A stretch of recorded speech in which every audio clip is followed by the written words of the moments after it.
Oke teman-teman semuanya, assalamualaikum warahmatullahi wabarakatuh. Selamat tengah malam ya. Kebetulan untuk hari ini saya bergadang sampai sahur. Oke, malam ini sambil menunggu sahur saya akan mengupdate seputar GTA Decoder Encoder full tutorial. Mungkin bagi teman-teman yang berhasil ataupun yang masih mencoba ya, baik untuk yang Android ataupun yang Windows, mudah-mudahan video ini bisa bermanfaat. Kita langsung saja. Mungkin teman-teman yang pernah melihat video saya sebelumnya seputar decoder ini ya, sebenarnya di GTA decoder ini bukan untuk decoding ataupun encoding saja sebenarnya ya. Sebenarnya ada beberapa tool yang bisa teman-teman gunakan. Contohnya kita ini dari bawah ya. Misalkan teman-teman ini ya, untuk mengetahui key ini sebenarnya untuk input key ini sebenarnya dari mana. Sedangkan saya mencontohkannya hanya seperti ini ya. Ini hanya sampel saja. Di video ini saya akan bahas singkat ya. Ini sebenarnya key dari mana begitu ya. Contohnya bagaimana cara menentukan model. Ini sebenarnya model rotor kita ini pendeteksiannya seperti apa. Kemudian penggunaan signatur. Kalau signatur sudah saya sering bahas ya. Tetapi ini masalah key mungkin teman-teman belum tahu ya. Ini key dapat dari mana begitu ya. Kan saya jelaskan. Oke, kita langsung praktek saja ya. Ini untuk yang di video ini untuk listingnya tidak akan saya cantumkan di deskripsi. Teman-teman screenshot saja ya. Lalu teman-teman catat di notepad ya. Karena untuk video ini seharusnya memang tidak perlu saya jelaskan sih sebenarnya begitu ya. Tetapi saya akan bahas singkat saja ya, berdasarkan narasi yang aman begitu ya. Oke, kita langsung praktek saja seperti biasa. Buka CMD ataupun buka Termux ya. Kalau di Android, di sini saya sudah buka CMD tapi yang versi Git base-nya ya. Oke, kita praktek. Contohnya teman-teman menggunakan berbagai metode decoder ataupun encoder ya. Nah, di sini di tool aslinya ada 3 untuk decoder ya. Ada yang auto, ada yang normal, ada yang universalnya. Di sini saya langsung praktek saja ya. Ini teman-teman kalau gagal coba di metode yang lainnya. Oke, kita langsung copy paste saja, lalu enter.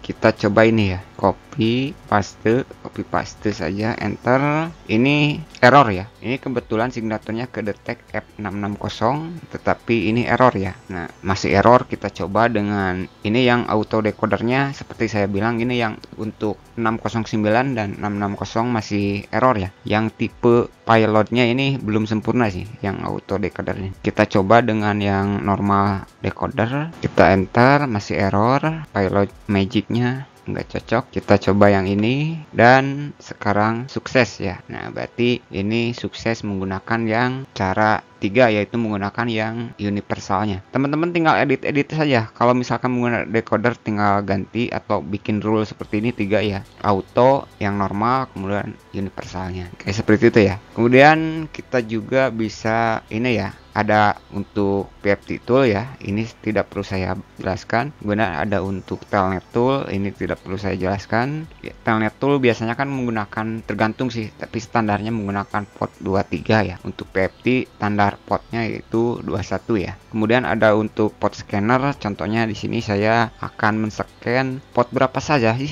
yang terbuka di router saya. Saran saya jangan menggunakan yang git base-nya ya. Ini kurang greget. Lebih baik yang normal saja, yang CMD-nya. Misalkan masukkan IP router 168.1.1.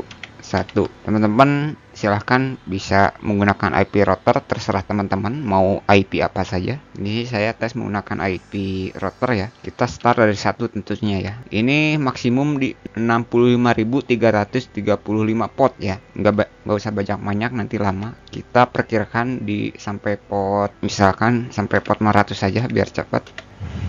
Oke, jadi di router saya ada port 53 yang terbuka, kemudian ada port 80. Ini sudah selesai ya. Berarti di router saya ada 3 port yang terbuka, port 53, 80 dan 44. Ini ada juga yang untuk multi, tidak perlu saya jelaskan. Kemudian ini juga ada untuk extract tool ya. Kita ini enter saja untuk keluar dari tool tersebut. Ini untuk mengekstrak informasi pada config ya. Ini teman-teman lihat, ini config ya. Nah, misalkan kita tahu signature router kita ini F660, jadi teman-teman bisa ini signaturnya tidak perlu ditulis sama versinya seperti ini ya. Berarti kita tulis yang F660 saja. Kemudian ada untuk decompress, kemudian ada untuk payload CRC, header CRC-nya ya. Oke, yang terakhir ini kita berhubungan dengan key ya. Ini kita langsung buka saja toolnya, paste, enter, teman-teman masukkan MAC address. MAC addressnya cara penulisannya titik, tidak seperti yang buat ini ya, yang standar seperti ini. Nah, tidak seperti standar ini ya, menggunakan titik 2. Ini titik 2-nya teman-teman hilangin ya. Jadi penulisannya seperti ini. Kita copy paste saja, enter, masukkan serialnya. Ini serial routernya ya. Ini untuk sampling saja, enter. Kemudian teman-teman masukkan SSID. Di sini saya sampling SSID WP saya. Kemudian passwordnya, password WP-nya masukkan.